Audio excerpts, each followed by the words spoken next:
Me parece muy pertinente y necesario hablar de pensamiento crítico, de contaminación de la información, porque lo estamos viviendo. Un 53% de los españoles dice que ve noticias falsas, bulos, diariamente, frente a un 37% de los europeos. Esto significa dos cosas: o que en España hay más bulos o que estamos más sensibilizados. La información nos dice que sí, que efectivamente estamos más sensibilizados, pero todavía nos faltan herramientas para ser más capaces y para identificar cuáles son las noticias falsas. Bueno, el pensamiento crítico es el arte de analizar el pensamiento para mejorarlo.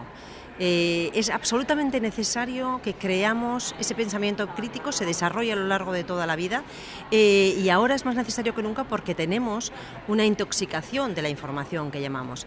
Hay muchísima proliferación de noticias falsas, incluso de discurso del odio y desinformación.